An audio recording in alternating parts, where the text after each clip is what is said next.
These large-scale events, because it was a significant number of people on board, and they attract the conspiracy theorists. And I'm sure you've definitely had your fair share of theories shared with you. How do you feel about them, Richard? And are there any theories that actually you've learned something from, where you've been able to take a sort of bizarre idea that's turned out to be helpful in your search, or are they all just dismissed as rubbish? There's 150 books written on MH370. Wow. And each one has got its own theory. They go from being transported off by aliens to much more sinister plots of remotely taking over an aircraft and its flight management systems. It is theoretically possible to remotely control an aircraft like a Boeing 777. I don't believe that happened in this case, but it is. There are systems that can do that, and we know of these days a lot of drones are used. These are unmanned aircraft. They're operated by a pilot sitting at a desk somewhere in safety. So it's perfectly possible to fly huge range of flight paths and to do that remotely. I get every week someone telling me they've spotted MH370 on Google Maps, and they come up with, it's in the Cambodian jungle, it's off the coast of Australia, it's near the island of Réunion. There's so many different locations, and they can't possibly all be right.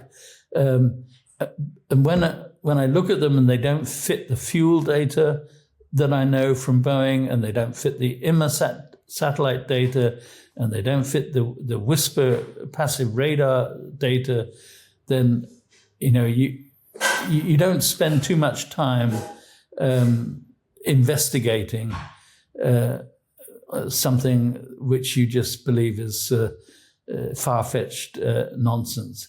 Unfortunately, I've listened to what everyone's had to say, and there are lots of different theories, and lots of different ideas, and lots of different locations, but nothing has come out of any of those propositions and proposals that people have made. But I think what I take from this is actually you don't dismiss them as rubbish. Okay, maybe aliens. We can both agree on that one. But if someone is saying to you, I've spotted it here, there, you might not spend long on it, but you will look into it. I do. I look into it, and sometimes there's a rational explanation. There was an aircraft in that location, but it was another one. It wasn't MH370. It couldn't have been at that location because the water depth is only 5 meters, and the stabilizer of a Boeing 777 will stand out of the water by several more meters. So sometimes the investigation can very quickly come to a conclusion of why it couldn't be. But I've had some very serious people with very committed to their ideas, and sometimes retired experts who have spent months or sometimes even years looking at certain data. So they don't take it kindly when you dismiss them out of hand.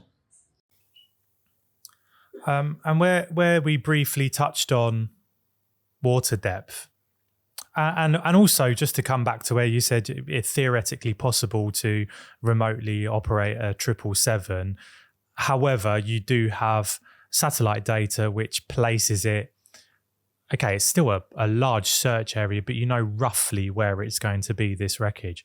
So in that area, do we have a very varied seafloor, seabed depth, or do we know roughly how deep this wreckage might be? It's probably between 3,000 and 4,000 meters deep. There are some ugly terrain on the seafloor. There are underwater volcanoes, there are canyons, there are cliff faces. So it's not just a nice flat seabed.